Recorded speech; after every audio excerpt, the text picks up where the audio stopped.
کیا آپ جانتے ہیں کہ پاکستان میں اندھیرے صرف رات کے وقت نہیں چھاتے؟ جب فیکٹریز بند ہو جائیں، مزدور خالی ہاتھ گھروں کو لوٹیں اور بچے موم بتی کی روشنی میں پڑھنے پر مجبور ہوں، تو آخر مسئلہ کہاں ہے؟ کیا پرانے بجلی کے نظام کا زنگ آلود ہونا ہماری ترقی کو روک رہا ہے؟ کیا مہنگی بجلی نے غیر ملکی سرمایہ کاروں کو بھگا دیا ہے؟ اگر بجلی چوری ہو رہی ہو، بل بڑھتے جا رہے ہوں اور کارخانے ایک ایک کر کے بند ہو رہے ہوں، تو پھر سوچیں کہ ملک کا مستقبل کس طرف جا رہا ہوگا۔ آخر کب تک ہم مہنگے جنریٹرز پر انحصار کرتے رہیں گے؟ کیا لوڈ شیڈنگ صرف ایک وقتی پریشانی ہے یا یہ کسی بڑے کرائسس کی نشانی ہے؟ آج اس ویڈیو میں ہم ایک اہم پہلو پر روشنی ڈالیں گے۔ ہم بات کریں گے problems in the power sector کی، یعنی بجلی کے نظام میں پیدا ہونے والے مسائل۔ پاکستان کے پاور سیکٹر میں کئی طرح کی پیچیدگیاں پائی جاتی ہیں۔ ان میں ایک بڑی وجہ اداروں کی بد انتظامی یعنی انسٹیٹیوشنل مس مینجمنٹ ہے، جس کے نتیجے میں حالیہ پاور آؤٹیجز دیکھنے میں آ رہی ہیں۔ پاور آؤٹیجز کا مطلب ہے بجلی کا بار بار بند ہو جانا۔ پاور سپلائی نہ صرف محدود علاقوں تک دستیاب ہے بلکہ یہ ریلائبل بھی نہیں ہے۔ اکثر اکوپمنٹ اتنا پرانا ہو چکا ہے کہ اسے نہ ٹائملی ریپلیس کیا جاتا ہے اور نہ ہی پراپرلی مینٹین، جس کی وجہ سے اوور آل ایفیشنسی میں واضح کمی آتی ہے۔ لوڈ شیڈنگ کا مطلب ہے کہ بجلی یعنی الیکٹریسٹی کو ایک حصے میں بند کر کے دوسرے حصے کو دیا جاتا ہے۔ اسی وجہ سے بہت سی انڈسٹریز کو اپنی پروڈکشن روکنی پڑتی ہے، کیونکہ اونرز کو ورکرز کی تنخواہیں دینی ہوتی ہیں، چاہے کوئی چیز بن رہی ہو یا نہیں۔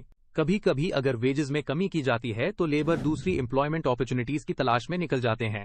یہ صورتحال ایکسپورٹس اور ملک کے جی ڈی پی دونوں کو متاثر کرتی ہے، کیونکہ پروڈکٹیوٹی کم ہو جاتی ہے۔ G D P gross domestic product کا مطلب ہے ایک ملک میں ایک سال میں پیدا ہونے والی تمام چیزوں اور خدمات، یعنی پروڈکٹس اینڈ سروسز کی کل قیمت۔ لوڈ شیڈنگ کے دوران مشینز بھی خراب ہو سکتی ہیں، کیونکہ ایک سڈن آؤٹیج آف الیکٹریسٹی یا اسپائک ان وولٹیج پیدا ہو جاتا ہے۔ یہاں ٹرانسفارمرز کا ذکر ضروری ہے، جو کہ الیکٹریکل ڈیوائسز ہوتے ہیں اور ان کی خراب مینٹیننس مسائل کا باعث بنتی ہے۔ اسی طرح پروڈکٹس جیسے کہ آئس کریم کی انڈسٹریز کو لوڈ شیڈنگ کے باعث نقصان اٹھانا پڑتا ہے۔ کئی کمپنیز کو اپنی بجلی خود بنانی پڑتی ہے، جس کے لیے انہیں مہنگے گیس یا پیٹرول جنریٹرز استعمال کرنے پڑتے ہیں۔ اس سے ان کی پروڈکشن کاسٹس بڑھ جاتی ہیں اور وہ اپنی مصنوعات یعنی پروڈکٹس کو زیادہ قیمت پر لوکل اور فورن مارکیٹس میں فروخت کرنے لگتے ہیں۔ لیکن زیادہ قیمتوں کی وجہ سے ان کا سامان انکمپیٹیٹو ہو جاتا ہے اور کمپنی اپنا مارکیٹ شیئر کھو سکتی ہے۔ انکمپیٹیٹو سے مراد ہے کوئی چیز یا کمپنی جو مارکیٹ میں دوسروں کا مقابلہ نہ کر سکے، کیونکہ اس کی قیمت زیادہ ہو، معیار کم ہو یا کوئی اور وجہ ہو جس سے خریدار دوسری چیزوں کو ترجیح دیں۔ آخر میں کمپنیز اپنے آرڈرز کو ڈیڈ لائن تک فلفل نہیں کر پاتے، کیونکہ مشینز کو الیکٹریسٹی کی ضرورت ہوتی ہے، جس کی وجہ سے انہیں اپنے کسٹمرز کے ساتھ مسائل پیش آ سکتے ہیں۔ بجلی کے ریٹس بڑھنے کی وجہ سے کاسٹ آف الیکٹریسٹی میں اضافہ ہو رہا ہے اور فورن انویسٹرز سرمایہ کاری سے گریز کر رہے ہیں، کیونکہ اس سے ان کے پروفٹس متاثر ہو سکتے ہیں۔ نتیجتاً انڈسٹریل سیکٹر میں ایجنگ یعنی پرانی مشینری اور انوویٹو آئیڈیاز کی کمی ہو جاتی ہے، جو کہ ترقی میں رکاوٹ بنتی ہے۔ اسی طرح ونٹرز میں ڈیمز میں پانی کی مقدار کم ہو جاتی ہے تو الیکٹریسٹی پروڈکشن بھی کم ہو جاتی ہے۔ زیادہ تر پاور یونٹس تھرمل ٹیکنالوجی پر مبنی ہیں اور مہنگا امپورٹڈ آئل استعمال کرتے ہیں، جس سے ملک پر بھاری مالی بوجھ پڑتا ہے۔ یہاں استعمال ہونے والا امپورٹڈ آئل زیادہ تر مڈل ایسٹ کے انسٹیبل علاقے سے آتا ہے، لہٰذا سپلائیز ہمیشہ گارنٹیڈ نہیں ہوتی۔ ایک اور اہم بات یہ ہے کہ آئی پی پیز یعنی انڈیپینڈنٹ پاور پروڈیوسرز ایک یونٹ الیکٹریسٹی پیدا کرنے کے لیے زیادہ ریٹ چارج کرتے ہیں، جبکہ یہ ریٹ عام لوگوں کو دی جانے والی الیکٹریسٹی سے زیادہ ہے۔ اس سے بجٹ ڈیفیسٹ پیدا ہوتا ہے۔ بجلی کی شدید چوری یعنی ریمپنٹ تھیفٹ کی وجہ سے واپڈا کو پاور جنریٹرز کو وقت پر ادائیگی کرنے میں دشواری ہوتی ہے، جس کے نتیجے میں ان کے پاس فرنس آئل خریدنے کے لیے رقم موجود نہیں ہوتی۔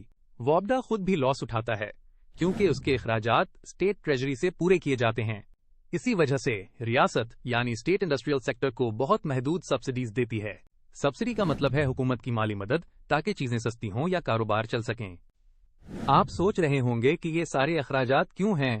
اس کی ایک وجہ یہ ہے کہ اوور ہیڈ کیبلز بچھانا بھی ایک مہنگا کام ہے، جیسے تربیلا ڈیم سے اسلام آباد تک۔ اس راستے کی زمین بہت خراب ہے اور کیپٹل کاسٹس بہت زیادہ ہیں، جس کی وجہ سے فاصلے بڑھنے کے ساتھ ساتھ لاسز بھی بڑھ جاتے ہیں۔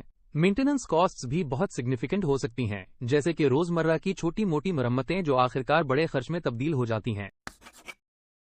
اس ویڈیو میں ہم نے جن ٹاپکس پر بات کی ان کا خلاصہ دیکھتے ہیں۔ آج ہم نے بجلی کے سیکٹر میں مسائل پر بات کی۔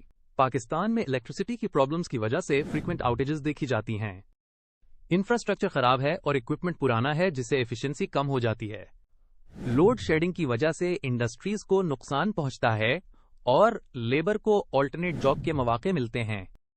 سڈن آؤٹیجز اور وولٹیج سپائکس سے ٹرانسفارمرز متاثر ہوتے ہیں اور ٹیمپریچر سینسٹیو مصنوعات جیسے آئس کریمز بھی متاثر ہوتی ہیں. کمپنیز اپنے آرڈرز کمپلیٹ کرنے میں دقت کا سامنا کرتی ہیں اور انٹرنیشنل کمپٹیشن متاثر ہوتا ہے. الیکٹریسٹی کی کاسٹ بڑھنے سے فارن انویسٹرز ہیزیٹیٹ کرتے ہیں. ایجنگ مشینری اور انوویٹو آئیڈیاز کی کمی صنعت کی ترقی کو روکتی ہے. تھرمل پاور یونٹس زیادہ آئل سے چلتی ہیں اور آئل اکثر امپورٹڈ ہوتا ہے. آئی پی پیز ہر پروڈیوسڈ یونٹ پر ہائی چارجز لیتے ہیں جبکہ عام آدمی کو کم ریٹ پر الیکٹریسٹی ملتی ہے. بجلی کی چوری اور ادائیگی کے مسائل کی وجہ سے اسٹیٹ اونڈ وابڈا جنریٹرز کو وقت پر فائنانس نہیں دے پاتا جس کا اثر انڈسٹریل سیکٹر پر پڑتا ہے.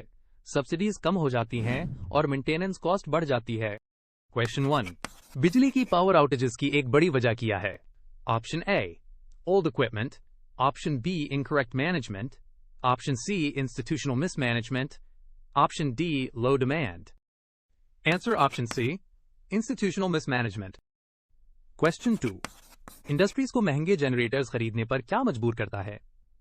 Option A high cost, option B unstable supply, option C equipment failure, option D voltage spikes. Answer option B unstable supply. Question 3. International competition پر منفی اثر کس چیز کا پڑتا ہے؟ Option A rising cost, option B low wages, option C machine failure, option D order delays. Answer option D order delays.